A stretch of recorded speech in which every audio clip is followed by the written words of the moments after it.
Começar. Quem estiver chegando aí aos poucos vai participando com a gente. Vou iniciar para não atrasar muito o nosso cronograma também. Bom, oficialmente, boa noite para todo mundo. Nós estamos juntos aqui novamente no nosso compromisso de todas as quintas-feiras, né, às 19 horas. Tem gente que está conosco aí desde o primeiro evento e a gente está chegando hoje ao 6º. Então, muito obrigado aí pela participação. É muito bom ter vocês aí que estão acompanhando a gente em todos os eventos. Aqueles também que têm participado de alguns encontros também, intermitentes, né? A gente agradece bastante, fica feliz por poder apresentar temas úteis aí no seu dia a dia. E com certeza também a gente tem hoje quem está participando pela primeira vez. Então, todos sejam muito bem-vindos. Esse é um ambiente de transferência de conhecimento, troca de informações e experiências e tudo sempre com o objetivo de nós nos ajudarmos a atravessar essa tormenta aí que a gente chama de coronavírus, né? Como nos nossos encontros anteriores, hoje nós trazemos um tema fundamental, importantíssimo para todos nós, né, que é o sistema tributário. E a gente vai abordar hoje as principais mudanças tributárias ocorridas em função da pandemia, oferecer também dicas importantes sobre a escolha do regime tributário mais adequado, falar também sobre créditos tributários para as empresas aí em crise, pagar ou não os tributos em dia, né, e quais, e vários outros pontos aí igualmente importantes para a tomada de decisões que hoje está diária, constante, né, e o cenário mudando o tempo todo. Como é de praxe, antes da gente iniciar passando a palavra para o nosso convidado de hoje, as orientações importantes para que nós tenhamos uma videoconferência produtiva e esclarecedora, né, para todos. Então, assim, muito importante que vocês mantenham seus microfones bloqueados, porque assim a gente não tem interferência no áudio de quem estiver falando.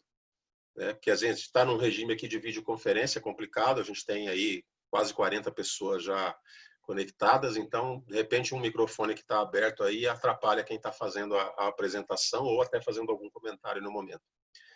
À medida que a apresentação for acontecendo, vocês podem encaminhar perguntas pelo chat, se preferirem que nós as repassemos ao palestrante, ou vocês podem apenas manifestar o desejo de fazer uso da palavra, que aí a nossa equipe vai registrar a sua solicitação e organizará por ordem de recebimento.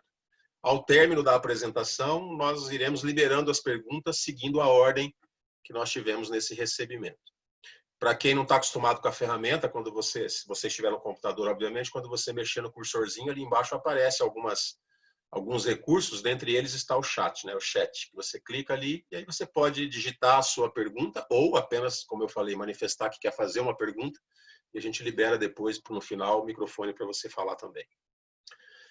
Feito isso, né, vamos ao que interessa. Hoje nós temos um convidado que, para mim, é sempre um grande prazer tê-lo conosco. Ele, além de parceiro nosso, a J. Valério já é um grande amigo e que, gentilmente, mais uma vez, como nas anteriores, ele sempre aceita o nosso convite para falar sobre esse tema extremamente importante, não menos complexo, que é tributos no Brasil, né? O nosso convidado de hoje é advogado, é empresário, professor e consultor tributarista e empresarial há mais de 10 anos. É sócio e fundador do Grupo Reut, empreende em diversas áreas aí, graduado em Direito e Administração com ênfase em Marketing. Aqui nós temos algo em comum, também tem essa graduação com ênfase em Marketing. É especialista e professor de Direito Tributário e Planejamento Tributário. Ele é palestrante, vice-presidente de Comunicação e Marketing, conselheiro do Comitê de Inteligência Jurídica da ACESPRO Nacional e participa ativamente da elaboração de projetos de lei em Brasília. Então, nesse momento, para a gente iniciar aqui o nosso encontro de hoje, eu vou passar a palavra ao Lucas Ribeiro. Lucas, seja muito bem-vindo, mais uma vez em nome da J. Valério e da Fundação Dom Cabral. A gente agradece a sua disponibilidade e, como sempre, a sua gentileza em aceitar estar conosco, tá? Obrigado, a palavra é sua. Boa noite a todos, muito obrigado, Claudio. Na verdade, é um prazer estar com vocês, né? Obrigado pelo convite, obrigado pela possibilidade aqui da gente discutir um pouco mais sobre esse assunto tão importante que com certeza afeta todas as empresas nesse momento crítico que nós vivemos, né? Um momento em que o mercado precisa se readaptar, se reinventar, como vocês acabaram de falar aí também, colocaram muito bem. E a necessidade número um, muitas vezes, é a parte tributária, né? Há um equilíbrio muito grande nesse momento, eu diria, entre tributação e folha, né? Naturalmente, competindo absurdamente com caixa, né? Ou seja, precisa mexer na tributação e precisa mexer na folha para poder gerar caixa também na empresa, para poder sobreviver a esse momento do vale que nós vamos passar ainda. Muito provavelmente a gente não chegou no fundo do poço, né? Acredita-se que o fundo do poço ainda esteja por vir, o que é um problema, né? E a gente precisa entender quais são os efeitos até lá e quais são os efeitos depois de lá. E é isso que eu quero trazer um pouquinho mais para a gente debater hoje, então, principalmente com as novidades daquilo que já saiu do governo, né? Medidas que já foram tomadas, tributárias, e as medidas que a gente acredita que serão tomadas ao longo do tempo, ao longo dos próximos meses, muito provavelmente. Tá? Então, se me permitir, eu vou compartilhar minha tela aqui e vamos falar. Tá? Fique à vontade para me interromper também, não tem problema, tá? A gente vai conversando e debatendo um pouquinho mais. Então, aqui, tributação em tempos de coronavírus, né, as principais atualizações. Antes da gente entrar nesse aspecto, é bom a gente lembrar que, agora recente, né, no dia 9 de abril, o Sebrae divulgou uma pesquisa na CNN, falando que mais de 600 mil pequenas empresas fecharam suas portas em razão do coronavírus.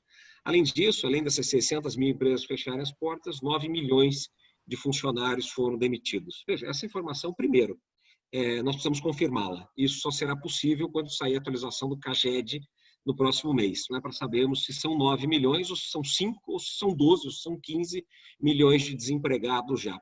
Vale lembrar também que muita gente não está desempregada ainda, mas deve ficar se a crise continuar, o que gera um impacto estrondoso no mercado de consumo e, obviamente, para todas as empresas, em especial as de comércio, né, que estão sendo seguramente as mais afetadas junto com a indústria. Vejam que interessante, no dia 30 de agosto de 2019, a Agência Brasil divulgou que o emprego era recorde naquele momento no Brasil, no trimestre encerrado em julho do ano passado. Então, o número de pessoas empregadas chegou naquele momento a 93,6 milhões de brasileiros trabalhando, brasileiros empregados efetivamente. Estamos falando, então, que cerca de 10% dessa força de trabalho já está, infelizmente, sem trabalho e sem renda. Ela estará em breve, porque nós não podemos nos esquecer que no Brasil nós temos o seguro-desemprego, como muitos países têm também, e ainda essas pessoas receberam seus acertos, né?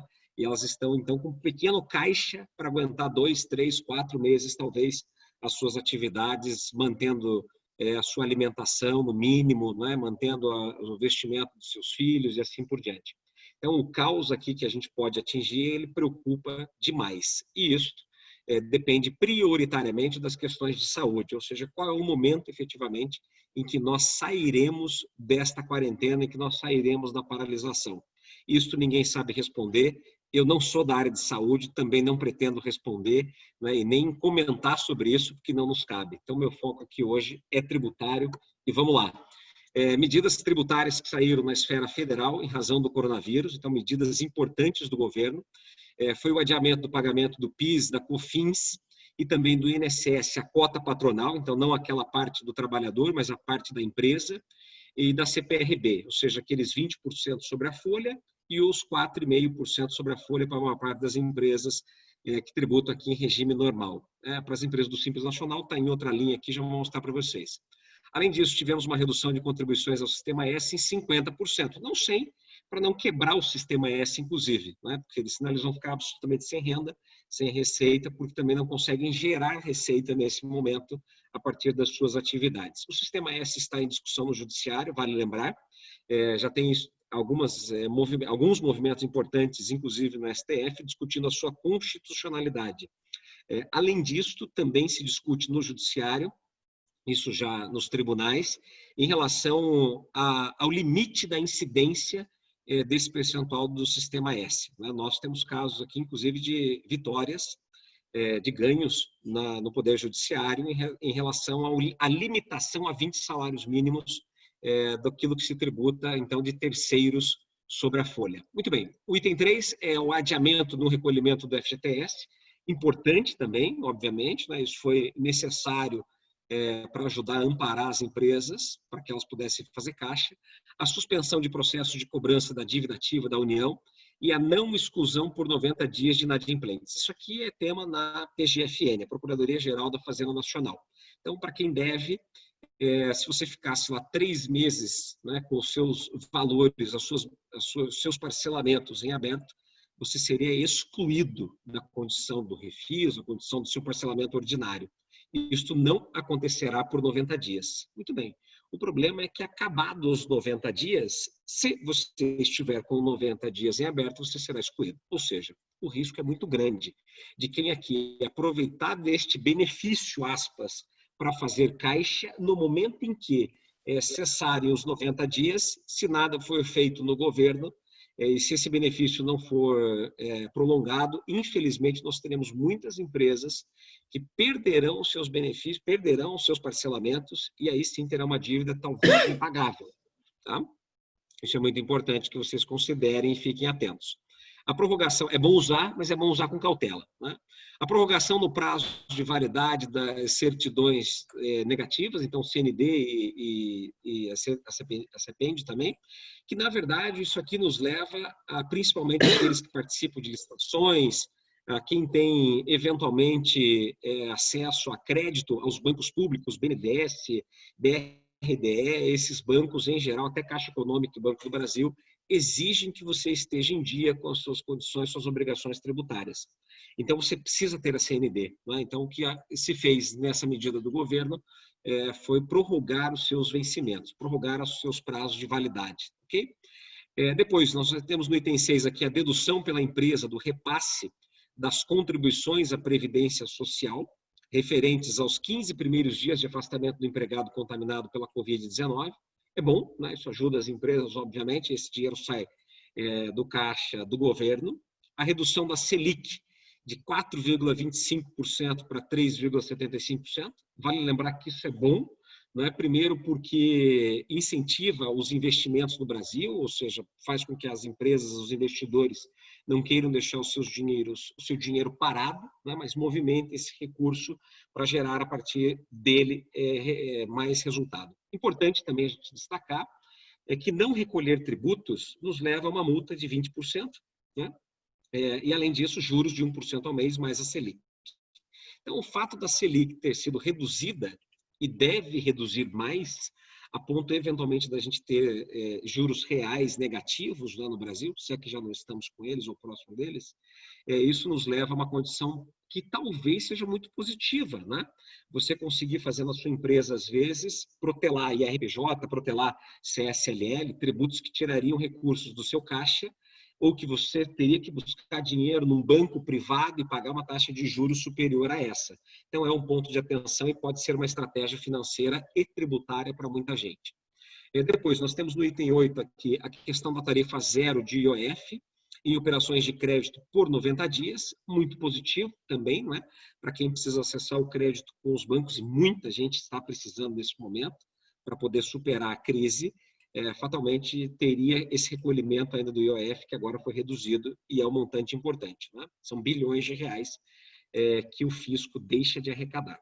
No item 9, nós temos o adiamento de pagamento dos impostos federais no Simples Nacional. Então, para quem está no Simples, é um movimento importantíssimo, né? Faz com que as empresas consigam também gerar caixa, as micro e pequenas empresas, que são drasticamente afetadas, porque, em tese, possuem um prazo menor de capacidade de caixa, de capacidade de superação de momento zero receita, né? Porque esse é o momento que ninguém normalmente espera.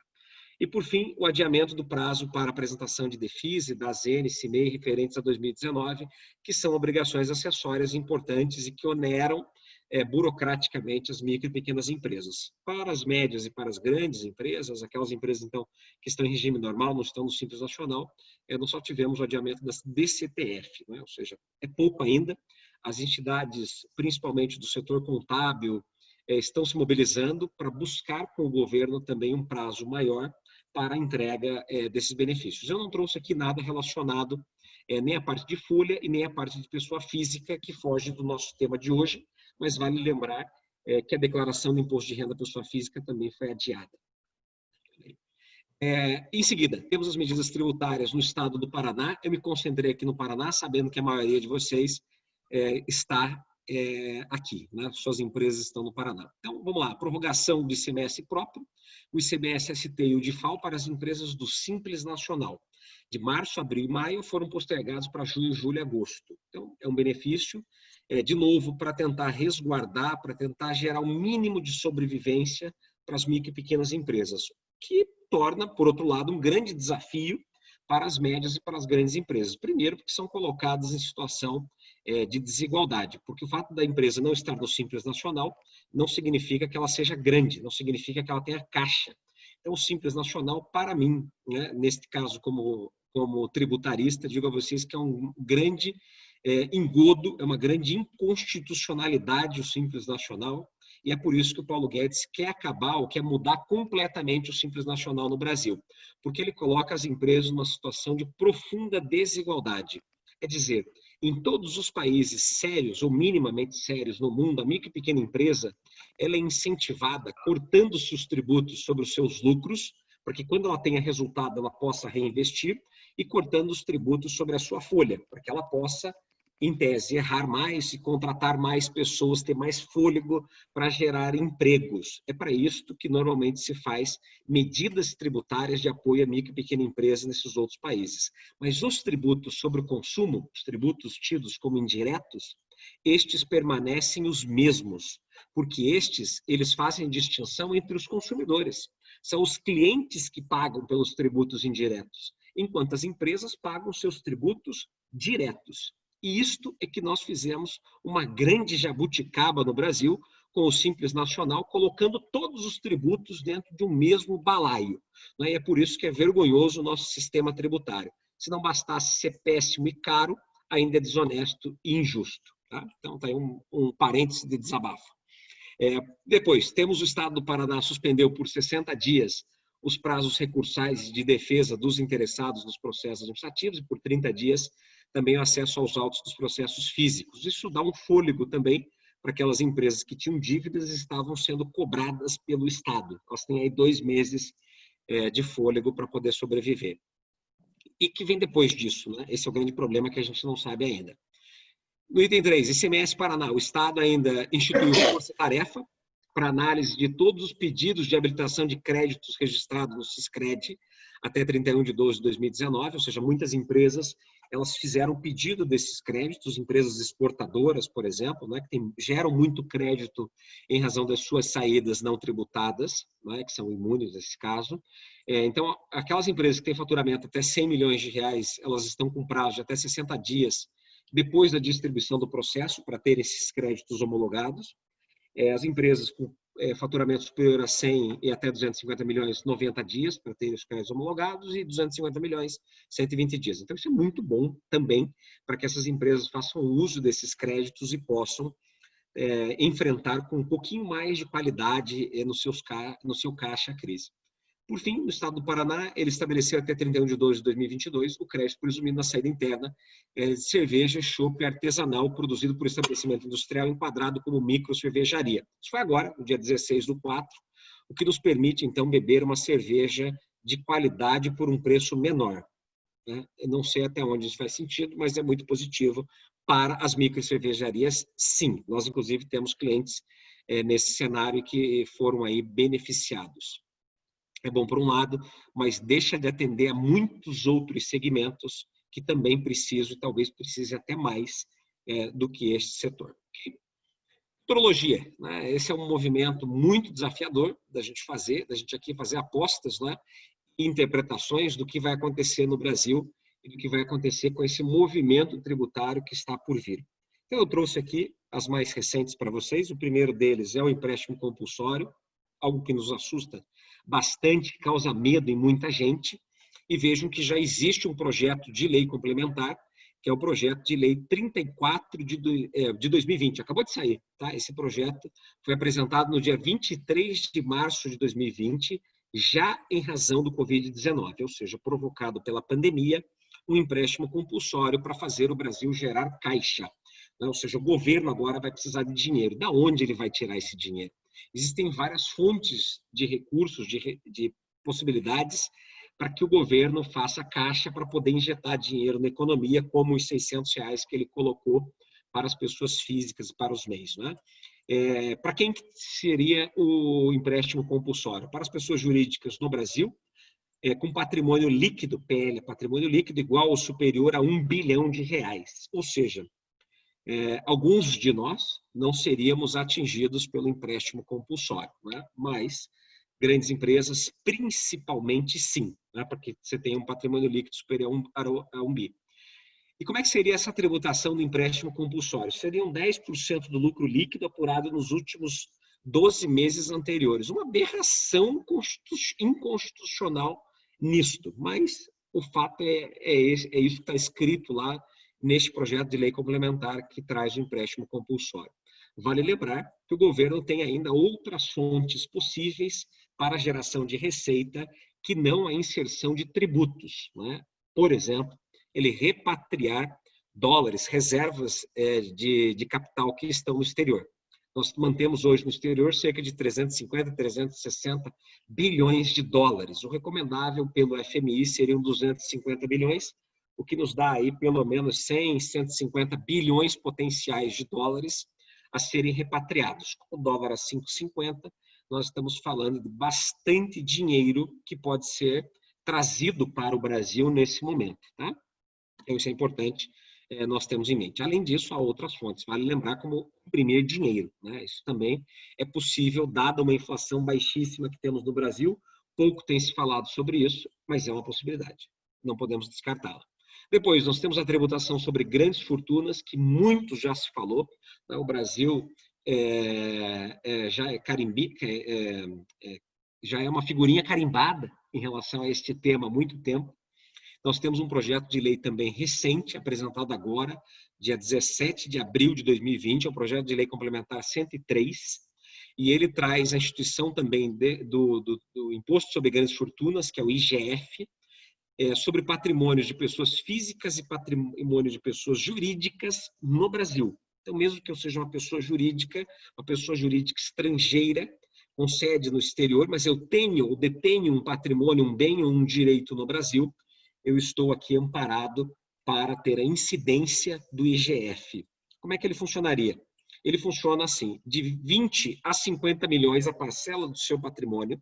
20 a 50 milhões é valor de mercado, vale dizer, ou seja, não adianta pegar aquele seu prédio lá que você construiu em 1900 e bolinha, que está na sua declaração de imposto de renda pessoa física por 1, 2, 3 milhões de reais, e que hoje vale 50 milhões de reais, ele cairá aqui com certeza e terá uma tributação anual de 0,5%. Depois nós temos acima de 50 milhões, vale lembrar, bens e direitos, ou seja, não é só patrimônio imobiliário, qualquer coisa.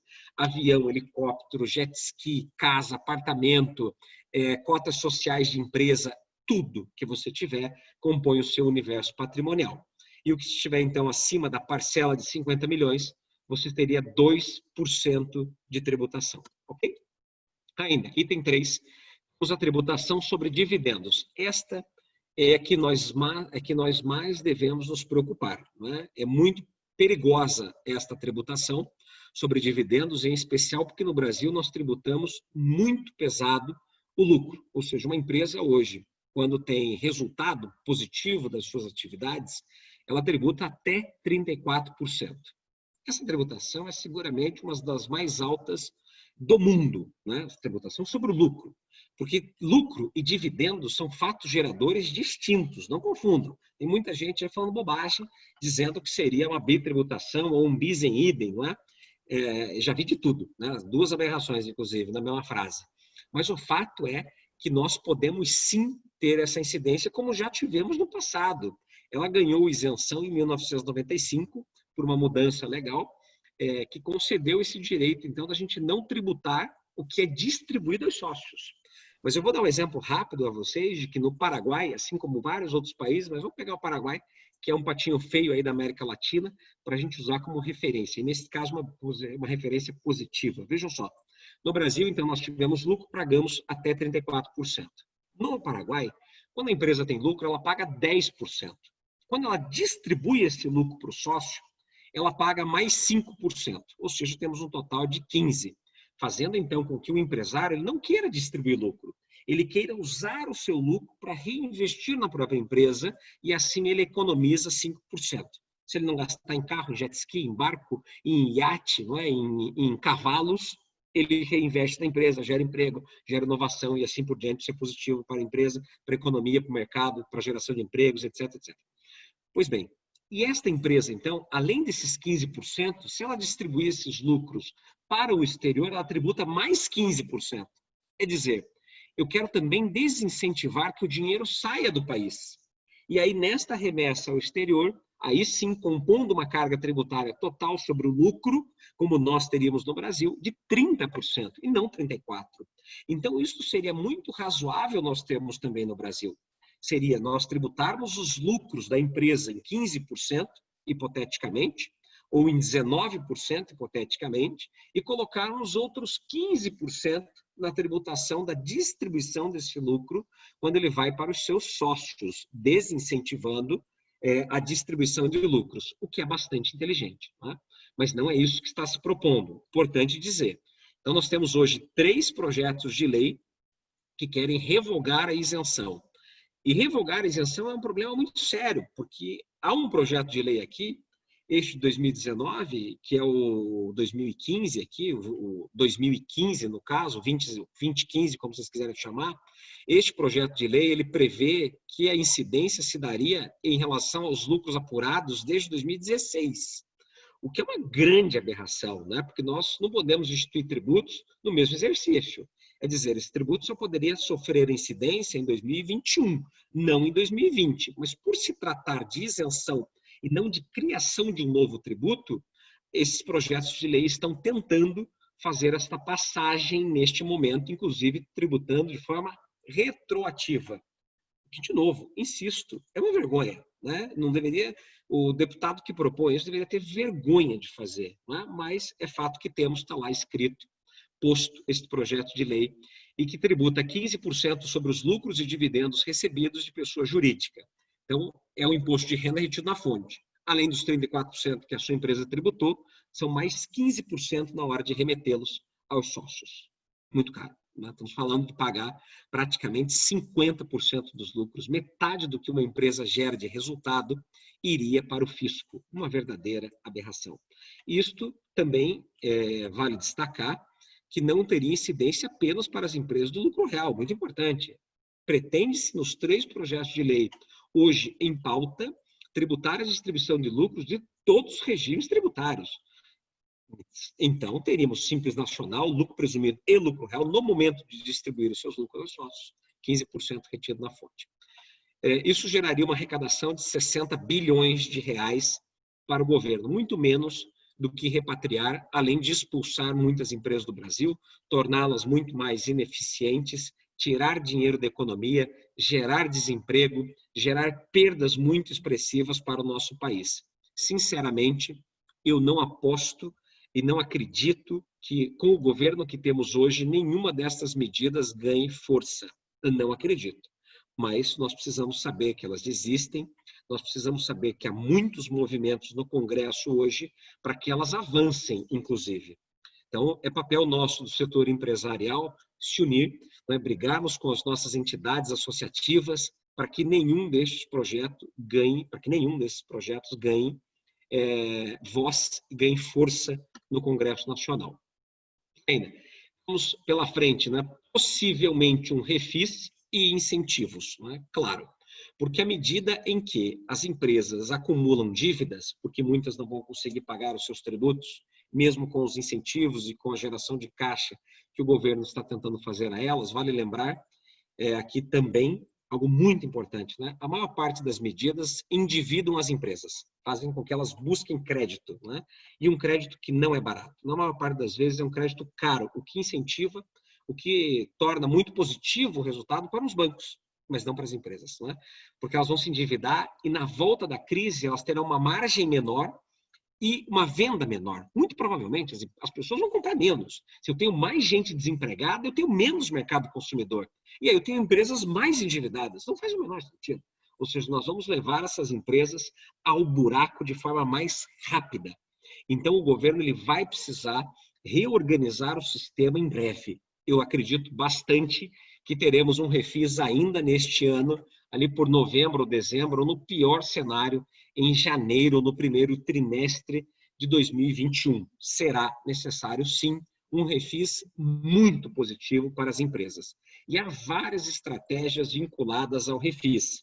Uma delas é acumular prejuízos fiscais, porque os prejuízos fiscais em refis anteriores, né, em refinanciamentos, em programas de refinanciamentos do governo, eles foram utilizados, inclusive, para abater a dívida. Opa, então guardar prejuízo fiscal é uma estratégia nesse momento e que muita gente não sabe fazer ou acha que é degradante. Não é. Pelo contrário, é uma geração indireta de caixa ou de redução dos seus débitos. E isso tem que se fazer com muita inteligência e com muita estratégia. Assim como nós acreditamos muito na eliminação do INSS cota patronal, aqueles 20% sobre a folha, que hoje representam o principal diferencial do Simples Nacional, porque não tem essa incidência, mas também representam o principal item de fraude do Simples Nacional. Muitas fraudes são cometidas por empresas que têm estruturas de grupos empresariais, mantêm uma empresa no lucro real, uma empresa no lucro presumido e também uma empresa no Simples Nacional com os funcionários. Não é? Mantém, às vezes, no próprio nome, o que é uma insanidade absoluta, ou mantém em nome de terceiros, o famoso elemento cítrico, né? O laranja. Então, você coloca no nome do cunhado, coloca no nome da esposa, coloca no nome do parente, não é aquela empresinha pequenininha que às vezes está no mesmo endereço que o seu, que mal é mal tem receita, que só emite nota para a sua empresa. Não dá. Esse movimento é um problema, né? A Receita Federal está em cima há bastante tempo. A Receita Federal não tirou o pé das suas autuações em itens que ela entende críticos para o processo econômico e competitivo do Brasil. Então, muito cuidado com sonegação fiscal, muito cuidado com irregularidades fiscais neste momento também. Não acredite que a Receita Federal vai te ajudar nisso, porque ela não vai. Né? Bom, e retirar o INSS cota patronal é uma estratégia muito inteligente do governo e que eu aposto bastante, não é? Tanto no movimento do Paulo Guedes quanto da equipe que está ao redor dele. Nós sabemos como eles têm agido, como eles têm pensado, óbvio que tudo muda todos os dias, mas é uma tendência a incentivar o emprego, principalmente se nós realmente confirmarmos 9 milhões de desempregados no início da crise, imaginem durante a crise, imaginem pós-crise. Nós chegaremos a 20, 30 milhões de desempregados, um terço da população brasileira, um quarto da população brasileira desempregada. É algo surreal. Isto necessitará absurdamente que o governo incentive o emprego, e a melhor forma de se fazer é tirar os encargos e tirar o ônus sobre a folha, ok? Esse é um movimento importante. E, por fim, temos um movimento de reforma tributária. Né? Temos dois movimentos que já vinham caminhando há bastante tempo. A PEC 45 foi apresentada, foi construída pelo Raul, essa que nós aí ajudamos ele em alguns pontos da proposta, pontos importantes, pontos críticos, né, da proposta que ele vem estudando nos últimos 20 anos. É um grande estudioso de reforma tributária e de tributação no mundo, e é uma proposta excelente, né, uma proposta espetacular, apresentada, então, pela Câmara Federal, que elimina 5 tributos e os transforma no imposto único, né? Imposto único que não é IVA, ou seja, ele não é o imposto sobre valor agregado diferente da maior parte dos países. Nós também estamos criando uma nova jabuticaba, chama IBS, Imposto sobre Bens e Serviços. Por que uma nova jabuticaba? Porque ele não é IVA. Porque, principalmente, ele não gera créditos sobre a folha. Porque como a folha não tem tributação de IVA, não tem tributação do IBS, não tributa hoje PIS, COFINS, ISS, ICMS, PI, etc., ela não seria geradora de créditos, ok? Porém, veio o Senado, fez a PEC 110, apresentada também no ano de 2019, uma PEC que elimina 9 tributos e o substitui também pelo IBS. Na minha opinião, melhor do que a 45, tá? Melhor porque elimina mais tributos e melhor também porque sofreu já uma emenda importante e ela traz o crédito sobre a folha. Então, creditando-se a folha, fica muito mais estratégico e justo, em especial para as empresas de serviço. Então, a PEC 110 é a que nós apoiamos. E agora, recentissimamente, vou mostrar para vocês, temos uma PEC nova apresentada pelo Príncipe, que é deputado federal, o Luiz Felipe de Orleans e Bragança, uma pessoa do bem, uma pessoa sensacional também, conhecemos bem ele. Já tive alguns contatos, a PEC 7 de 2020, ok? Então, a PEC 7 de 2020 traz para nós, foi apresentada no dia 4 de março, é o primeiro passo, né, para as medidas necessárias, está aí alguns textos dela, né, mas ela está lá eliminando ICMS, IPI, PIS, PASEP, COFINS, ISS, IPVA, ITCMD, ITR, PTU, CSLL, ou seja, ela é muito mais ampla do que a PEC 45, e do que a PEC 110, elimina as contribuições previdenciárias sobre folha, elimina salário e educação, contribuições de intervenção do domínio econômico, que é a CID, elimina as contribuições para o sistema S, enfim, uma série de pontos importantes, que ele chama aqui de conjunto disfuncional de exações, né, substituído por imposto sobre as 3 principais bases tributárias: o consumo, a propriedade e a renda. A propósito, é assim que o mundo funciona. Só nós no Brasil e na Bolívia também, a Bolívia tem um sistema tributário muito parecido com o nosso, 2 grandes referências para o mundo, não é? Infelizmente, não. Então, isso é o que nós hoje vivemos no Brasil. Tá aí, ele se espelhou no sistema tributário dos Estados Unidos da América, que sofre essas mesmas 3 bases, porém, levando para o nível federal, estadual e municipal, um modelo em que ele dá muito poder para os municípios tributarem também renda, consumo e propriedade. Então, é um modelo inteligente, onde há um conjunto de bases tributáveis iguais, porém em composições diferentes. A propósito, é um modelo bastante inteligente. Tá? E funciona em todos os países minimamente sérios. Além disso, ele coloca aqui a simplificação, né, que ele quer trazer, com medidas de disparidades regionais ainda são enormes. A PEC prevê a possibilidade dos estados e municípios instituírem seus impostos sobre renda e patrimônio na forma de um adicional do imposto análogo ao federal, delegando sua cobrança ao fisco federal. Essa simplificação das categorias tributárias e revogação de tributos em todos os níveis daria mais transparência para o sistema político, à sociedade, por meio de seus representantes, poderia determinar com mais clareza como equacionar o financiamento de serviços públicos. Eu acredito bastante nessa medida, me parece inteligente, porém não sei se estamos preparados, não tanto para aplicá-la, mas para discuti-la. Ou seja, passaram-se 20 anos discutindo a PEC 45, que depois foi consolidada nela pelo Hawley, né? Mas é fato que o Congresso hoje não tem preparo, base, muitas vezes de conhecimento e de estrutura para poder trazê-la para um cenário fático e poder aprová-la. Não acredito que ela seja aprovada e que ela avance. Acredito, na verdade, numa 4ª via. Acredito que vamos fazer uma mescla transitória da PEC 47, a PEC 110 e a PEC 7, recentemente apresentada, num mix, né, de muitas medidas, algumas ruins, outras muito positivas e saudáveis para o sistema, mas que com certeza significarão um avanço importante para o nosso país e principalmente uma grande abertura de credibilidade, onde fará com que muitos investidores internacionais tragam recursos para o Brasil que hoje estão lá fora porque não acreditam na seriedade do nosso país e na possibilidade de uma insegurança jurídica extrema no setor tributário, que é a realidade que nós vivemos. Bem, aí nós temos o Simples Nacional e o lucro presumido, né, que são 2 regimes tributários emblemáticos hoje no Brasil. Números recentes, atualizamos esses números em fevereiro de 2020, que é a última base divulgada pela Receita Federal. Nós temos 4,3 milhões de empresas no Simples Nacional no Brasil hoje, 4,3 milhões de empresas, e temos 3,2 milhões de empresas em lucro presumido e mais ou menos 500 mil empresas no lucro real. Ou seja, o lucro real é, sim, o regime com o menor número de empresas, mas é onde se concentra a maior arrecadação e a maior receita preponderante, nesse caso, para o Brasil, porque, lógico, é onde estão as maiores empresas. Aquelas que são obrigadas ao lucro real são as que faturam mais de 78 milhões de reais, mas isso não significa que as que faturam menos não podem estar no lucro real. Muito pelo contrário. Algumas pessoas erroneamente acreditam nisso, mas uma empresa que acabou de ser aberta, que tem 0 de receita, tem 0 funcionários, pode operar em lucro real, inclusive acumular prejuízos fiscais e se beneficiar disso depois. O que eu quero mostrar a vocês é que, ano após ano, mais empresas saem do Simples Nacional. Por quê?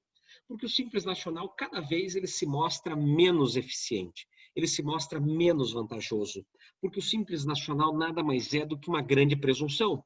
Ele presume que a empresa terá resultados positivos e presume que ela terá uma margem positiva a partir da sua atividade e do seu faturamento. Ou seja, ela é uma grande média de todas as empresas brasileiras e do Brasil inteiro.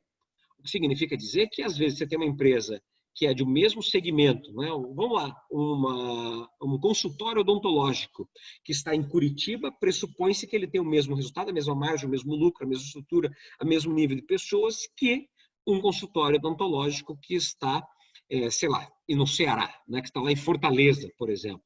Então, isso é absolutamente injusto dentro do nosso sistema, mas é o que acontece e está motivando, sim, muitas empresas a deixarem este regime tributário. Vejam que em 2016, 108 mil empresas saíram do Simples, 243 mil empresas saíram em 2017, 314 mil saíram em 2018 e agora em 2019 tivemos 470 mil empresas saindo do Simples Nacional. Acredito bastante, fortemente, de que em 2020 esse número deve chegar a 600, 700 mil empresas saindo do Simples Nacional, principalmente motivadas pela perda de resultado ocorrida agora em razão da pandemia que nós estamos vivendo. Como é que sai do Simples, né?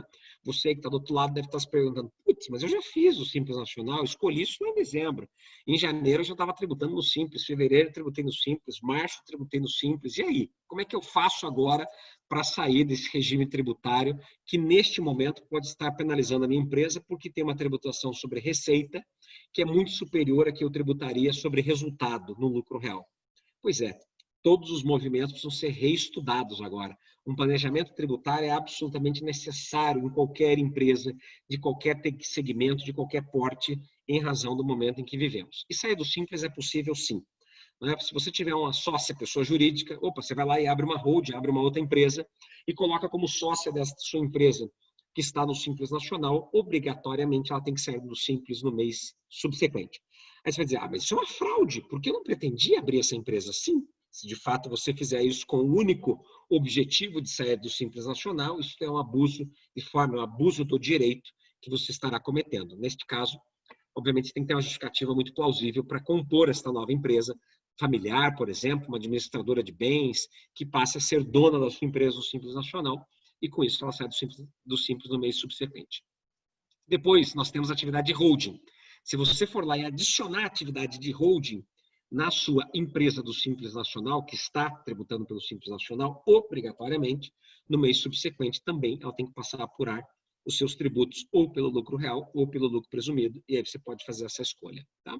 Para quem está no presumido, vale lembrar que você, embora tenha vindo tributando no lucro presumido de janeiro, fevereiro e março, e abril também, né, fez aí os seus recolhimentos de PIS, COFINS, com base no lucro presumido, em cumulatividade de PIS e COFINS, o que realmente vale e a exigência legal é o primeiro recolhimento do IRPJ. E este primeiro recolhimento, para você que acha que está no lucro presumido, ele só vai acontecer agora, no dia 30 de abril de 2020, ou seja, a próxima semana. Então, você tem poucos dias para tomar uma decisão difícil, que é ou não pagar e incorrer em multa e juros, ou fazer até lá a conta e verificar se vale mais a pena você tributar pelo lucro real. E aí, muito cuidado, você pode dizer assim, não, mas o meu resultado continua bom, eu continuo tendo lucro. Meu lucro é superior aos 8% ou 12% da base de presunção, meu lucro é superior aos 32% da base de lucro do presumido, ou meu lucro é superior ao que se prevê do Simples Nacional. Cuidado, porque no lucro real nós temos créditos de PIS e COFINS. E às vezes a conta menor do PIS e COFINS, ou zerada ou negativa em alguns casos, passa a se tornar muito mais vantajosa ainda que você pague tributos sobre o lucro. Então lembre-se, o sistema tributário brasileiro ele é uma composição de tributos. Você nunca pode analisar um tributo de forma isolada. Então, ouvir dizer, né, ou você tem aquela máxima, aquela lenda de que o lucro real só vale a pena quando você tem um lucro superior à base de presunção, isso é absolutamente falso. Não acredite nisso.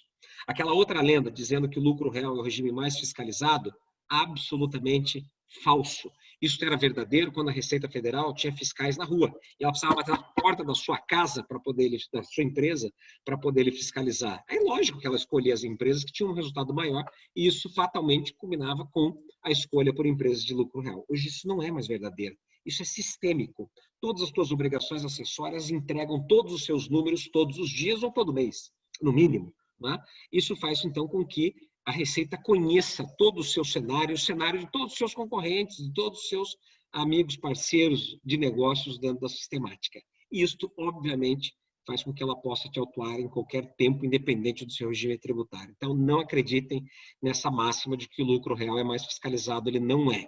Porém, ele é mais difícil? Sim, absolutamente. Você vai ter que ter um nível de organização muito maior na sua empresa. que a propósito é o que o momento exige. Se você não tiver conhecimento efetivo dos seus custos, dos seus gastos nesse momento, você provavelmente estará com o seu caixa em risco e agora é a melhor hora para você fazer um orçamento base zero, discutir todas as possibilidades de renegociação, de redução de dívidas, redução de valores de fornecedores e assim por diante, para que você tenha uma empresa saudável e que possa superar a crise e, quem sabe, ter resultados depois. Né?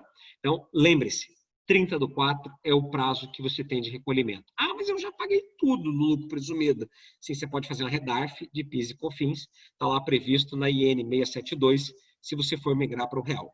Além disso, você pode fazer também a escolha de caixa, se não foi feita ainda em janeiro, né, se você não fez lá essa opção, que era Deus, né, porque você não tenha feito por competência em lucro presumido ou em Simples Nacional, você pode optar, e aí a sua inadimplência, os seus atrasos de recebimentos não vão impactar tanto o seu caixa, porque o seu tributo aqui passa a ser, então, obrigatório apenas na medida dos seus recebimentos, e não na medida em que você fatura, em que você emite as suas notas e cumpre com suas obrigações acessórias.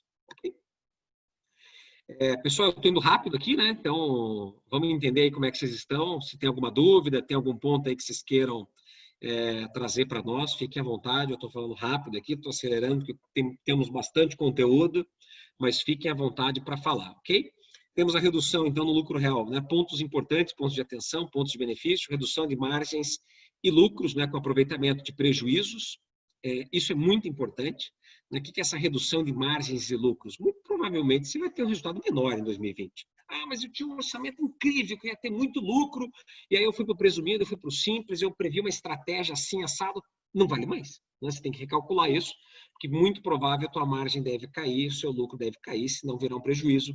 E no lucro real, lembre-se, você guarda prejuízos fiscais. E esses prejuízos fiscais você vai utilizá-los de duas formas. Uma, quando você tiver lucro, até o limite de 30% dos lucros, você usa esse estoque de prejuízos fiscais. E segundo, talvez o mais importante, o mais emblemático e a maior oportunidade é você utilizá-lo quando vier o refis. Vai acontecer isso. Escrevam. Já aconteceu isso em todas as outras oportunidades, em casos muito menos graves, né, que vivemos, diferente do Covid-19. Além disso, temos a redução de 34% sobre os juros e encargos de empréstimos. Né? Minha bolinha ficou girada aí. Mas esses 34% sobre os juros de encargos de empréstimos são fundamentais, não é? Vale lembrar, você tem lá 1% de juros, então que você está tomando dinheiro do banco, não é 1% efetivo, porque você reduz 34% dele, que você vai reduzir isso dos teus tributos, você vai recolher sobre os teus resultados. PCLD, que são as provisões, né, de créditos para liquidação duvidosa, ou seja, inadimplência, então você vai reduzir esses efeitos, eu já vou mostrar como, a partir disso no lucro real, então ele tem efeito para a sua apuração. Vale lembrar que o lucro real também ele pode ser optado pelo lucro real anual, que são aqueles de recolhimentos mensais, ou pelo lucro real trimestral, que aí você faria o recolhimento agora, dia 30 de abril, se você estiver no trimestral. O trimestral tem uma vantagem, que você pode usar as compensações, que no real você não pode, que está ali no nosso ícone amarelo, mas você tem uma penalidade muito gravosa, né? Porque se você teve resultados positivos nesse primeiro trimestre de 2020, você vai pagar IR-CSLL agora e você perdeu esse IR-CSLL, já era. Né? Talvez faça sentido você voltar em janeiro, refazer as contas e pagar em fevereiro, aspas, né? Referente a fevereiro, com multa e juros, aquilo que daria de resultado, porque depois você vai aproveitar deste R e dessa CSLL recolhidos para compensar ao longo do ano com os prejuízos. Porque o lucro real anual, como o próprio nome diz, ele é anualizado. Ou seja, o que você paga no mês a mês é só uma antecipação. Enquanto que o lucro real trimestral, ele na verdade encerra cada trimestre como se um exercício fosse. Então, muito cuidado nessa escolha. Muito bem. E a gente fala ainda da otimização tributária. Como é que a gente otimiza a tributação? Não é Guaraná, pessoal, é cerveja. Tá? Importante, estamos em casa, né? Home office. Otimização tributária, evite o desperdício, né? Despesas indedutíveis. Puxa vida, agora não dá mais para você ficar comprando coisa sem nota, né? Não dá mais para você não lançar tudo. Não dá para você não ser cauteloso nas despesas da sua empresa.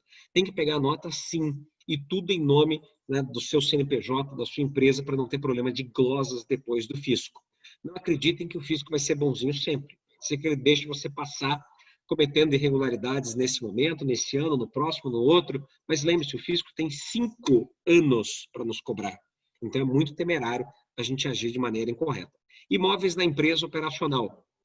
Muita atenção a isso, pessoal. Vejo todos os dias uma série de empresas com imóveis no seu balanço. Ah, mas eu preciso para índices de licitação. Bom, pode ser que esta seja a sua alternativa e a sua necessidade.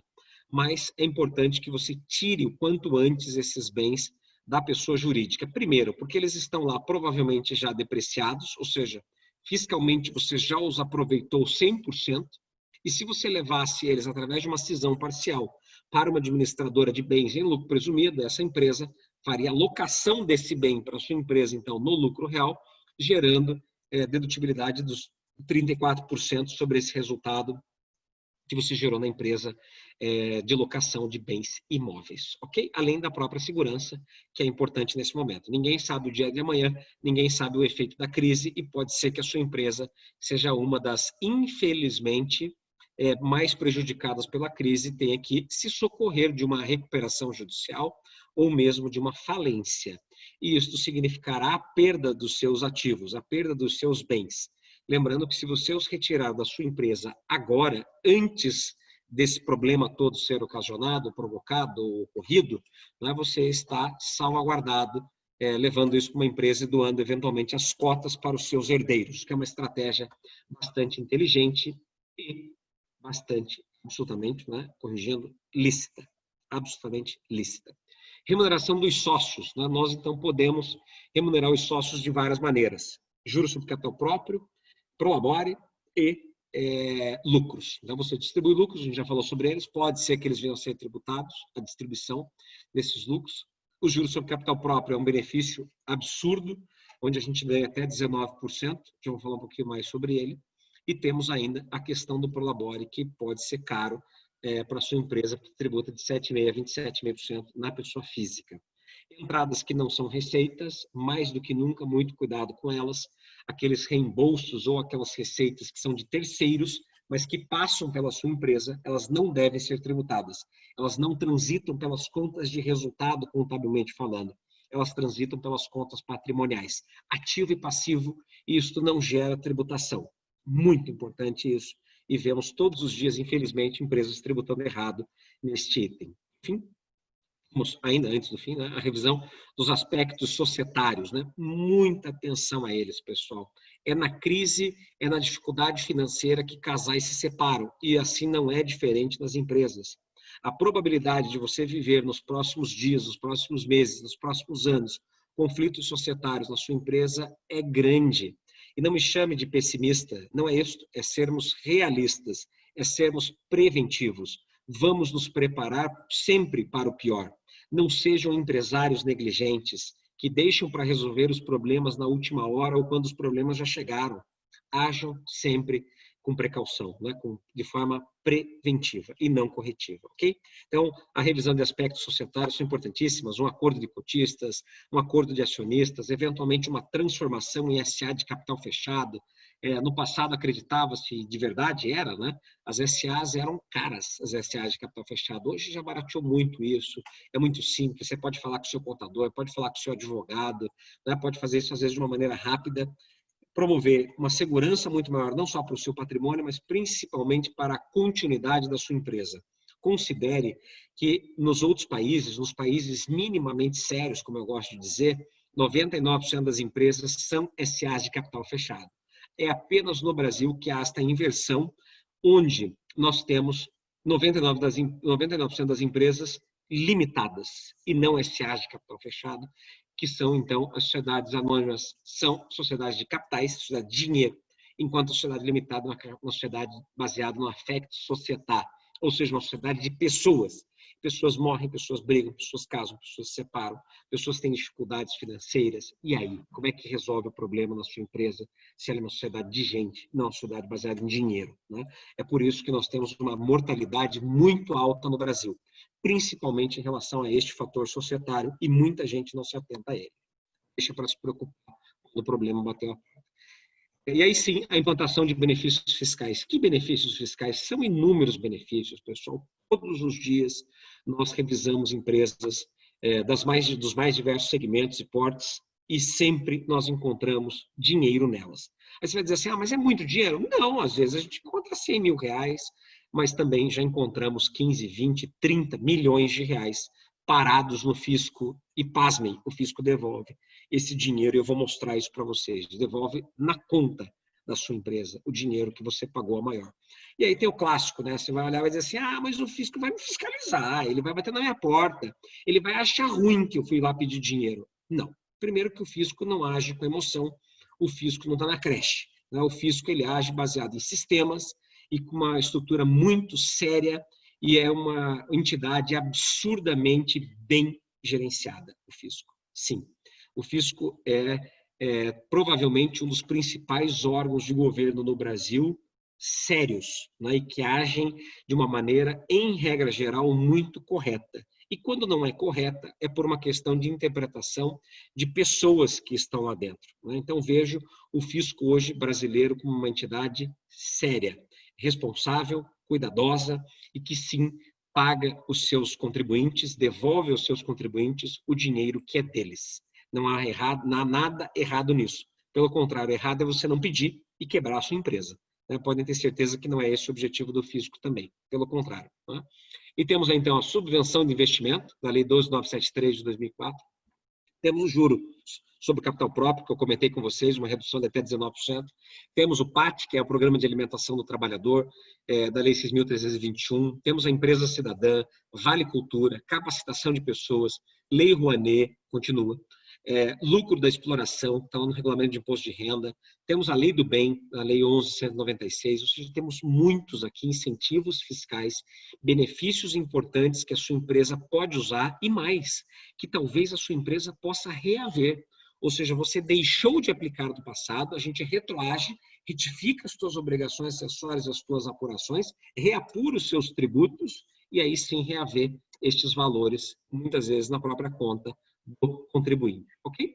Aquelas inadimplências que eu comentei com vocês, elas funcionam apenas no lucro real, vale lembrar, não é? Então, títulos até 15 mil reais vencidos há mais de 6 meses, independentemente de medida judicial, eles entram como perdas e reduzem a sua tributação. Entre 15 e 100 mil reais vencidos há mais de um ano, independente de medida judicial, porém, nós temos que comprovar o protesto ou o impedimento administrativo de cobrança. E acima de 100 mil reais vencidos há mais de um ano, mas que você precisa ter iniciado e mantido procedimentos judiciais para cobrar, então, esse título. Okay? Créditos tributários, que eu comentei com vocês, temos aqui inúmeros créditos tributários possíveis de serem recuperados, principalmente decorrentes destes que eu comentei com vocês. Então, subvenção, juros sobre capital próprio, entradas que não são receitas, muito disto que está aqui é onde nós encontramos respaldo para reaver créditos. Além disso, PIS e COFINS que você se creditou errado, base de cálculo que você aplicou incorreto no lucro presumido de R de CSLL, alíquotas incorretas de PIS e de COFINS. Já vi muita empresa, já levantamos muita empresa aplicando PIS e COFINS não cumulativo, quando o correto era cumulativo, ou seja, uma diferença de 3,65% para 9,25%, diferença astronômica, né? E que muitas vezes gera um impacto gigantesco de tributação efetiva que você já pagou. Ou que você não pagou, mas está lá como dívida, né? E aí você está no refis, você já parcelou, ou seja, você está numa situação crítica hoje porque você criou uma dívida ou criou lá um crédito com o fisco maior do que deveria. E isso a gente tem que buscar. E como é que a gente busca esse dinheiro? Olha que interessante, pessoal. Eu trouxe aqui 2 casos recentes, só para dar uma ideia para vocês. Um aqui saiu no dia 15/4, recentíssimo. O outro também no dia 15, são 2 bastante recentes. E a Receita Federal informando que no dia 20/4, ou seja, no dia de antes de ontem, né, ela depositaria os valores nas contas dos contribuintes. Está ali o primeiro, R$ 1.195.000, a Receita Federal depositando na conta do contribuinte, o segundo R$206 mil. São inúmeros casos assim, todos os dias, graças a Deus, né? A Receita Federal devolvendo o dinheiro que é da empresa. E como é que ela faz isso? Ela tem um prazo legal de 360 dias para analisar os pedidos de restituição. Mas, felizmente, como eu venho dizendo, a Receita Federal, de forma muito inteligente e estratégica, tem antecipado essas análises e nós temos casos já de 30, 45, 60 dias a Receita Federal homologando créditos que são de direito do contribuinte. Lembre-se, a Receita Federal fez ao longo de anos investimentos bilionários em tecnologia, que permite com que ela faça esse levantamento, esse cruzamento de crédito de uma maneira muito célere, muito rápida e com um grau de confiança extremo para poder devolver, sim, na conta dos contribuintes esses valores, o que é muito bom, como eu já disse, né? Para que todos possam fazer caixa a partir daquele dinheiro que já é seu, que estava lá. Há uma outra modalidade de geração de créditos tributários, que é o da compensação e não o da restituição, que muita gente acaba escolhendo, optando por ela, porque entende que a restituição pode demorar ou porque não acredita que o fisco faça isso que eu estou aí provando a vocês, que é depositar o dinheiro na conta do contribuinte. Pois deposita? Sim. Né? Tá lá. É um momento de alegria para o empresário quando vê o fisco devolvendo o dinheiro que ele pagou. Né? Mas é a realidade que tem acontecido. Bom, e a compensação, ela acontece, então, quando você gera o crédito e você usa para compensá-lo no mês subsequente, ou, enfim, com seus tributos que vão vencer. As duas hipóteses são muito interessantes, são recomendáveis, mas, nesse momento, claro, quem tem maior necessidade de geração de caixa, de geração de dinheiro, é melhor utilizar o pedido de restituição e aí faz caixa com isto na crise, ok? E aí, para terminar, e a gente poder abrir para as perguntas, para a gente debater esse tema complexo, né? Tenho certeza que muitos de vocês têm dúvidas, têm pontos para a gente conversar um pouco mais. Nós temos aqui o nosso robô fiscal, a gente investiu ao longo de anos em inteligência artificial, temos um time grande de tecnologia, hoje a Reut conta com quase 200 colaboradores, entre eles nós temos quase 50 pessoas só dedicadas a desenvolvimento tecnológico, principalmente inteligência artificial, e nós já fizemos uma série de cruzamentos de tributação, geramos aí mais de 1 bilhão de combinações tributárias com a inteligência. Então, hoje são 1 bilhão e 300 milhões de combinações de cenários tributários diferentes que nós combinamos tudo com tudo. Ou seja, base de cálculos com alíquotas, com incentivos fiscais, isso nos permite fazer um levantamento de crédito muito rápido, muito sério e confiável, para podermos ajudar as empresas, inclusive nesse momento, a superarem este momento, essa fase desafiadora de geração de caixa que tanto urge, né, para que as empresas possam sobreviver, manter a sua folha, não demitir as pessoas, ou mesmo, ainda que tenha que ser necessária a demissão, poderem recontratar, né, assim que a crise passar, assim que esse momento das paralisações sofrer alguma suspensão, enfim, uma retomada, que é o que nós mais esperamos e acreditamos, ok? Então, esse era a minha mensagem de hoje para vocês, um conteúdo bastante vasto e complexo, né, em algumas circunstâncias, para quem não é da área. Então, deixo aqui os meus contatos e, mais uma vez, abro, então, para as perguntas e para o nosso debate. Tenho certeza que será muito rico para a gente poder levar agora tudo isso para o lado prático e pragmático daquilo que é possível de ser aplicado nas empresas de vocês. Então, aqui os meus contatos.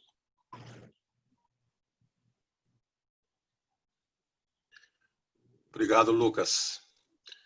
Como sempre, né? E toda vez que a gente conversa sobre tributos, a gente sabe que é um tema bastante complexo, principalmente para quem não trilha sobre ele todos os dias, né? Não está constantemente falando dele, então é um tema mais complexo e de vez em quando tem que sofrer atualizações. Vamos ver se o pessoal, como é que está agora em relação às perguntas, se tem dúvidas. Eu acredito que dúvidas sempre existem. Esse tema é muito difícil sair de uma conversa como essa e não ter dúvidas, né? É quase impossível. Eu mesmo estou esperando para ver se o pessoal se manifesta, mas tem um aspecto até que eu queria que você esclarecesse um pouco mais, que era falar sobre essa questão dos possíveis créditos a serem recuperados, né? A gente está falando de uma série deles, e principalmente daqueles, dá mais ênfase àqueles que a gente sabe que são pacificados, né? Que são passíveis dessa desse processo de recuperação administrativo e não jurídico, e é até para o entendimento mais claro de todos em relação a esse tema. Você pode falar um pouquinho mais, aprofundar um pouquinho mais sobre isso? Claro, com certeza. É importante também, né, Clodoaldo, a gente lembrar que existem os créditos potenciais, sim, na esfera judicial, tá? Inclusive, neste momento, alguns são importantíssimos. Exclusão do ICMS na base de cálculo de PIS, do PIS e da COFINS. Este é um tema que já está no STF há muitos anos e já foi decidido em favor dos contribuintes e que agora deve ter a sua modulação de efeitos votada nos próximos dias. Estava previsto para o dia 1º de abril, mas como era dia da mentira, né? Mentira. Eles simplesmente adiaram por conta do próprio Covid, acharam que era mais prudente deixar para depois. Isso abre uma lacuna, né? Faz com que mais empresas que não fizeram este pleito da exclusão tanto do ICMS quanto do ISS da base de cálculo do PIS e da COFINS que façam, né?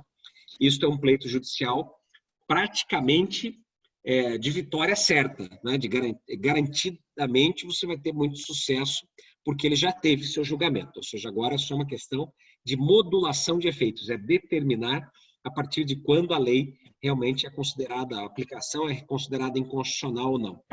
Além disso, temos na via judicial, né, a exclusão ainda das verbas de caráter indenizatório da incidência do INSS cota patronal, também bastante emblemática. E temos outras questões diversas, como eu disse a vocês lá do terceiros também, que é aquele 5,8% sobre a folha que também está em discussão de constitucionalidade. São as mais fortes aí do momento na esfera judicial. E na esfera administrativa, que é onde a gente pode aí aprofundar um pouco mais, né, também, elas ganham muita força quando, obviamente, a sua empresa tem documentação, a sua empresa veio fazendo uma gestão adequada, né, principalmente para quem não está no Simples Nacional, onde a tributação é um pouco mais complexa, embora no Simples Nacional há um erro clássico, que é a tributação do ICMS, quando você já sofreu ICMS-ST, ou a tributação do PIS e da COFINS, quando você já adquiriu uma mercadoria, por exemplo, vai revender, que tem PIS e COFINS monofásico, por exemplo, né? É dizer, você acabou pagando tributo sobre algo que já tinha sido pago. Então, é lógico que você tem direito a restituir esses valores. Então, esse é um clássico do Simples Nacional. Para quem está no lucro presumido, em regra geral, os principais equívocos ocorrem em apuração, na apuração do IR da CSLL, na base de presunção, por ter aplicado errada a base, ou ter adicionado ou excluído incorretamente da base de cálculo do PIS e da COFINS, inclusive, e também do IR da CSLL. Esse é o clássico principal no lucro presumido e também o efeito das retenções. Então, você emitiu uma nota, sofreu retenção e não usou o crédito desta retenção. Você, então, apagou todo o tributo sobre o valor bruto daquela sua nota, daquelas suas saídas, e não sobre o valor que você deveria efetivamente, que era descontando seus retidos, ok? Isso é muito comum, muito comum. E aí você pode dizer assim, não, mas na minha empresa tudo certinho, eu faço certo, meu contador é exímio, é excelente. Pois é, mas mesmo assim a chance de você ter errado é absurda. Porque, primeiro, pode ter sido um erro de sistema, pode ter sido que naquele mês uma pessoa que fez não era a mesma do mês anterior, pode ter sido estagiário, pode ter sido milhões de coisas. O fato é, o nosso sistema é, sim, muito complexo. Tá aí, provei para vocês 1 bilhão e 300 milhões de combinações tributárias potenciais feitas por inteligência artificial, num processamento longo e caro, complexo, e que, obviamente, nenhum ser humano seria capaz de fazê-lo, né? Então, com certeza, há muitos créditos, sim, disponíveis e possíveis, tanto para quem está no Simples, quanto para quem está no lucro presumido. No lucro real, então, nem se fala. Aí é um mar, é um oceano de créditos tributários em potencial, porque muitas empresas erram no momento de fazer a apuração. Primeiro, por desconhecimento, que boa parte dos contadores, dos escritórios de contabilidade estão habituados a fazerem apurações em lucro presumido e em Simples Nacional, o que, obviamente, nos leva a equívocos no momento de fazer a apuração mais complexa, que exige, né, mais cuidados e também exige maior brevidade, porque o lucro real, se você estiver no anual, você precisa fazer essa apuração mensalmente. Então, todos os meses você precisa apurar e determinar o IR e a CSLL para não colocá-los numa base de estimativa e aí pagar mais, né? Então, isso faz com que, na pressa, aspas, né, as empresas acabem também cometendo erros e, por sua vez, erram de novo na base de cálculo, erram na alíquota, erram, às vezes, na não aplicação de um benefício fiscal, erram porque acabaram adicionando à base aquilo que não deveria ser adicionado. Enfim, há erros dos mais diversos no lucro real, né? E que, obviamente, nós temos que olhar com muito cuidado, com muita atenção, para encontrar as bases corretas. De novo, IR, CSLL, PIS, COFINS, já vimos muitos erros em ISS. Você tem lá uma atividade que é tributada ISS a 2%, e você acaba tributando sobre 5%, porque você interpretou errado o seu contrato, ou não viu o benefício fiscal do seu município. Já vimos muitos casos da empresa tributar mais ICMS porque não viu um crédito presumido no seu estado, ou às vezes porque não fez uma análise correta. Então, há muitos equívocos, sim, que geram créditos para trás, e vale lembrar, né, muito importante, geram benefícios para frente. Ou seja, à medida em que você descobre erros do passado, você também descobre erros do presente.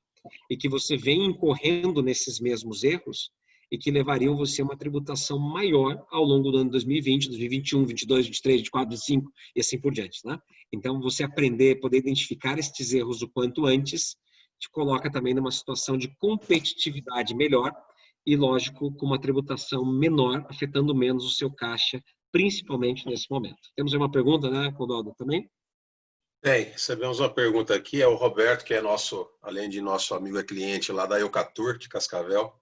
Legal. Que ele está aqui perguntando, a pergunta dele basicamente está orbitando em torno da questão que nós estamos falando aqui de tributação jurídica, né, de impostos jurídicos, mas ele quer saber se existe alguma coisa em estudo aí no sentido de tributação pessoa física.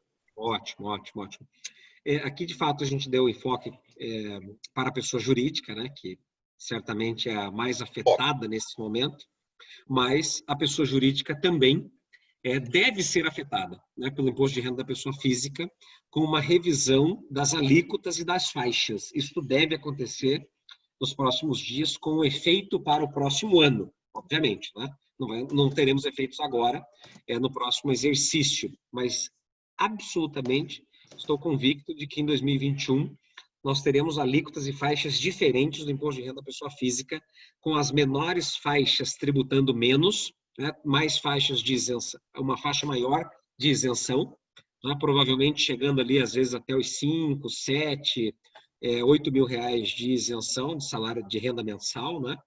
E, por sua vez, o oposto é verdadeiro. As faixas do topo serão incrementadas, não só na sua alíquota, como também devemos ter uma faixa nova. Então, a última faixa hoje é de 27,5% da pessoa física. Devemos ter uma nova faixa tributando 30% no mínimo. Então, de 27,5% para 30%. Tá? É uma tributação que você vai dizer assim, mas é muito pesada essa tributação da pessoa física. Não é. Nós temos países muito mais pesados na pessoa física do que o Brasil, como Noruega, por exemplo, a Canadá, a Austrália, que tributam até 60% da renda da pessoa física. Você vai dizer, mas lá é outro nível de país, né? Óbvio, né? Você tem entregas de serviços públicos muito mais qualificadas e, principalmente, a tributação sobre o consumo não é de 35%, 40%, como é a que nós temos no Brasil, né? Ela é uma tributação de 20%, 15%, ou nos Estados Unidos, que chega a 11%, 12% de tributação efetiva sobre o consumo, que é o mais coerente, é o mais lógico de se fazer no sistema tributário em qualquer país, né? Que é tributar menos o consumo, para que as pessoas tenham melhor qualidade de vida e melhor acesso aos produtos e aos serviços, e, ao mesmo tempo, tributar mais a renda, para que elas possam, então, tributar daquelas que ganham mais. Então, é quem ganha mais, quem tem mais condição de resultados financeiros e aumento patrimonial, é que paga uma carga maior. Perfeito. Além de tudo, é um ciclo, né? É um ciclo de estímulo à economia constante, né? Isso é uma questão sem dúvida. Muito clara. Uma coisa que me ocorreu aqui, Lucas, a gente tem acompanhado, surgiram alguns, vou colocar entre aspas aqui a palavra, alguns benefícios, né, em relação à tributação por conta do início dessa crise, como, por exemplo, postergação de alguns tipos de tributos, alguma coisa assim. Como é que você vê o momento da retomada. Você acredita, pela tua experiência, pelo que você está acostumado, que nós devamos ter? Porque nós estamos falando de duas coisas diferentes. Primeiro é o momento que nós estamos mergulhados nessa crise. E aí vieram alguns pacotes aí de postergação de pagamento de alguns impostos. Mas e a retomada? Que nós sabemos que muitos segmentos vão entrar numa velocidade que não é adequada, vão levar um tempo para retomar de novo ou chegar perto do patamar que elas poderiam estar antes. Você acha que nós podemos ter aí um novo pacote de incentivos, alguns benefícios em relação a essa parte tributária para retomar e recuperar aquela força que existia antes da crise? Como é que você vê isso? Sim. Eu vejo principalmente naqueles dois elementos, né, Clodoaldo? O refis é uma medida necessária e corretiva nesse processo de retomada, porque precisa incentivar as empresas a se reorganizarem, a colocar em dia os seus tributos. A outra grande medida provável é, sim, a reforma tributária, embora muita gente não acredite nela ou ache que ela não vai acontecer tão cedo, eu acho justamente o contrário. Acho que nós teremos uma reforma tributária acelerada por conta da crise, porque vai ter uma reorganização inclusive da própria distribuição da arrecadação dos tributos no Brasil. Então, os municípios, os estados tendem a quebrar, né, efetivamente, eles vão ficar muito deficitários nesse processo. A gente sabe que estado e município não pode imprimir dinheiro, né, enquanto o governo federal pode. Né? Então, ele vai poder fazer uma reorganização do sistema. Eu acredito que isso vai acontecer e isso muda a dinâmica dos tributos. Eu não tenho dúvida de que a gente terá uma mudança muito expressiva nos próximos meses em relação a toda a sistemática tributária, né? Toda ela. O grande problema está se nós tivermos medidas inversas, ou seja, em virtude da crise, se imaginar que a geração de caixa para o governo tenha que vir dos tributos. Aí é problema, né? Não temos nenhuma sinalização nesse sentido ainda do governo federal em relação a Paulo Guedes / Bolsonaro. Mas temos inúmeras, como eu mostrei, em relação ao Congresso Nacional, como a criação do empréstimo compulsório, a criação do tributo sobre dividendos. Isto tudo nos preocupa demais, porque se o governo sobretaxar, né, colocar mais carga tributária, mais ônus sobre as empresas, a crise econômica piora absurdamente, não melhora, né? E o desemprego, obviamente, acompanha tudo isso. Olha, eu espero, sinceramente, né, faço votos de que essa reforma que a gente tanto fala e há bastante tempo tributária, realmente ela não seja mais postergada do que já foi até aqui. O meu receio é que, teoricamente, e eu digo teoricamente porque existem outras variáveis aí que impactam nessa análise, então não dá para ser só cartesiano e dizer que vai ser isso que vai acontecer. Mas até pelo histórico e pelo que nós conhecemos do governo brasileiro, independente de quem está no poder nesse momento ou não, e dos demais que já ocuparam aquela posição, nós sabemos que falar em reforma tributária num momento como esse, em que o caixa obrigatoriamente vai precisar ser fortalecido, e nós queremos que ele seja mais por outros caminhos, né, e não necessariamente pela questão de tributos, me deixa um pouco preocupado se essa reforma sairá como nós gostaríamos que saísse rapidamente. Eu tenho receio que o governo vai querer falar sobre isso agora, no momento em que já vai estar combalido, né? Estamos falando aí de ter uma retração de 5% no PIB. Em 2020, né, uma previsão do Banco Mundial. Então, eu tenho muito receio que levem essa discussão adiante nos próximos períodos aí. Mas vamos torcer para que isso aconteça, porque se tem uma coisa que nós falamos há muito tempo no Brasil, e a gente sabe que já passou da hora de ser colocado na mesa para ser discutido e tomado ações consistentes, é a tal da reforma tributária, né? É importante também, né, Clodoaldo, que assim, pode ser até que a reforma não saia agora, tá? Mas uma mudança tributária com certeza sairá. Como, por exemplo, a unificação do PIS e da COFINS, a mudança do IR da CSLL, a composição do IR da pessoa jurídica com a composição do tributo sobre dividendos. Isto, com certeza, nós passaremos. Não tem como não ser feita mudança tributária no Brasil nesse momento. É impossível isso não acontecer, absolutamente. O grande desafio é saber se isso vai ser de um jeito positivo ou de um jeito negativo, né? Ao que tudo indica, os movimentos do governo, do executivo, são medidas positivas, né? Desonerar a empresa, desonerar a folha e gerar receitas de outras formas. Como, por exemplo, não citei aqui, mas o Paulo Guedes já, que é também privatizar as empresas públicas, né? Ou seja, eu privatizo mais empresas, trago mais dinheiro para o caixa e não preciso onerar tributariamente as empresas e as pessoas nisso, né? Então, essa é uma medida também inteligente e é a que eu acredito que vai seguir. Por outro lado, temos um congresso misto, né? Dos projetos mais diversos, como esses que eu mostrei, infelizmente, que são contraditórios, né? Eles trazem mais dano à economia e à recuperação do país do que benefícios na medida em que geram caixa do jeito errado. Perfeito. Lucas, nós não tivemos aqui nenhuma colocação mais, mas eu acredito que ainda devam ter dúvidas. Talvez as pessoas ainda estejam um pouco ainda imaginando ou tímidas em relação a isso. Então, eu vou fazer aqui, vou deixar uma situação aqui. Seu Guido, impressão minha, o senhor quer falar? Sim. Pode falar, seu Guido, fica à vontade. Lucas, no caso do ICMS na base de cálculo do PIS e COFINS, temos uma ação que transitou em julgado. Posso pedir a restituição disso? Eu estou sujeito à modulação? Não, né? Porque já transitou em julgado. Não, não está nesse caso. Deve pedir, inclusive, mas a Receita está negando, tá? Ela está negando, inclusive, a aplicação futura, ou pelo menos estava negando até este momento, tá? Não temos nenhum caso de pedidos recentes para saber qual é o movimento dela pós-coronavírus, né? Talvez tenha mudado, inclusive, mas nesse momento ela nega. Então, você tem que esperar realmente modular os efeitos para poder ter o efeito de caixa na sua empresa, infelizmente. Vale lembrar que esta é uma ação bilionária em que a Receita devolve realmente muito dinheiro aos contribuintes. É uma ação que, se eu não estou enganado, são 170, 180 bilhões de reais.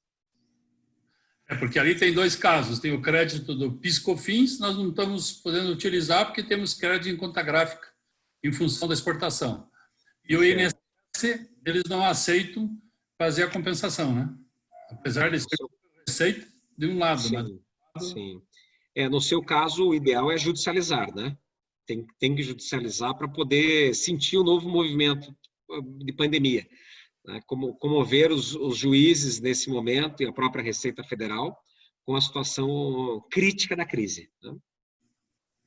Mais uma perguntinha bem rápida. O caso do ICMS no Paraná, ele está, digamos assim, fazendo restituição via administrativa?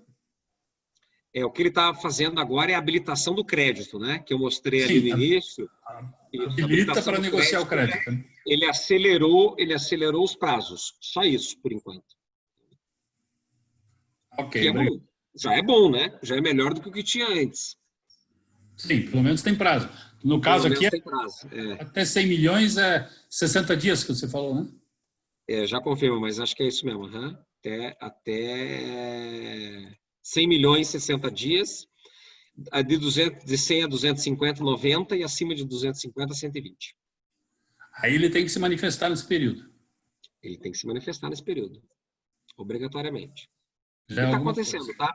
O governo do Paraná também tem sido muito correto nessas análises e nessas estratégias, na minha opinião. Tá? Somos um estado bem administrado, na minha opinião. Diferente de Santa Catarina. Infelizmente, Santa Catarina, o governador lá não tem noção nenhuma de gestão e está fazendo uma série de bobagens lá, né? Tem uma pergunta aqui do Leonir também, né, Clodoaldo? Isso, você já viu aí no chat, então fica à vontade. Tem alguma previsão de sair algum tipo de negociação extraordinária para os débitos que estão na Receita Federal, igual saiu com a portaria 103 para os débitos da Procuradoria? Acredito que sim, Leonir. Acredito bastante. Já há movimentos pedindo isto, tá? Se eu não estou enganado, a FENACON, que é a Federação Nacional dos Contadores, fez esse pleito nos últimos 2, 3 dias também, além de vários outros pleitos importantes. Então, acredito que sim, possa sair nos próximos 2 meses, no máximo, algo nesse sentido. Então, consegui ser rápido, né, Clodoaldo? Deu uma acelerada no conteúdo aí para a gente poder discutir mais sobre o tema. Você é um cara rápido, você é parecido comigo, a gente começa a falar e vamos embora, só se nos cortarem. Eu ia comentar antes do seu Guido falar que é natural, esse não é um assunto simples, é um assunto mais complexo, então eu quero deixar aqui uma provocação para que as pessoas que estão conosco, pode ser que nesse momento não tenham imaginado ainda alguma pergunta ou tenham alguma dúvida, mas que elas fiquem à vontade para depois, dentro aí do seu universo interno, discutindo com as pessoas da área administrativa, se surgirem dúvidas em relação a esse assunto, sobre isso que você apresentou, ou qualquer outro tipo de dúvida, elas podem ficar à vontade para nos encaminhar, que nós fazemos uma ponte aí, conversamos com o Lucas, repassamos para ele, e o Lucas, tenho certeza que vai dar uma posição em relação a todos esses temas aí. E essa apresentação que o Lucas fez aqui também, a gente vai disponibilizar e encaminhar para todo mundo, como é o praxe de todos esses encontros que nós fazemos. Então, dito isso, feito isso, né, eu queria mais uma vez, Lucas, agradecer imensamente a tua disponibilidade. É muito importante para a gente ter pessoas com esse nível de entendimento que dominem esse tema, ainda mais um tema como esse, tão importante nesse momento, né? E eu acho que nós vamos ter que ter novos encontros para falar disso, porque nós vamos ter aí situações novas pela frente que vão justificarem esses encontros para esclarecimentos, né? Assim como eu vejo na esfera trabalhista também, a gente já conversou com outro nosso palestrante, que provavelmente teremos que voltar a conversar. Mas, mais uma vez, obrigado. Agradecer também ao pessoal que esteve conosco até agora aqui presente. Nos colocamos à disposição de todos aí, para caso surja alguma dúvida no nosso dia a dia. E desejar a todos aí um bom restinho de semana. Amanhã já é sexta-feira, um bom final de semana. Semana que vem começamos tudo de novo. Estamos aí na expectativa de retorno, né? Não sei ainda dizer se esse retorno está sendo precipitado ou não, se é o momento já para isso ou não. A gente estava falando sobre isso semana passada, mas, na verdade, a gente sabe também que a vida não pode parar, né? Precisamos, em algum momento, de alguma forma, criar dispositivos que nos permitam voltar gradativamente e retomar essa caminhada de novo. Para a gente é muito importante ter essa noção do que vai acontecer. Lucas, obrigado mais uma vez, sucesso aí no seu caminho, nas suas empreitadas. Você sabe que pode contar com a gente aqui para qualquer situação que nós pudermos ser úteis, né? Da mesma forma, Cláudio. Muito obrigado. Obrigado a vocês e também deixar um abraço a todos que participaram, agradecer a participação. E mais uma vez, também me coloco à disposição. Às vezes você tem uma dúvida, tem uma dificuldade, pode ficar à vontade, mandar e-mail. A gente sempre tem colaborado e contribuído aí com todos. É o momento de todos nós nos ajudarmos. Então, não tenha vergonha, não tenha preocupação nenhuma em querer discutir um tema. Às vezes, colocar seu contador, colocar o seu advogado para conversar conosco. Com certeza será um prazer e todos nós ganhamos com isso à medida em que nós unimos forças. Muito obrigado, uma boa noite a todos. Perfeito. Boa noite, pessoal. Obrigado.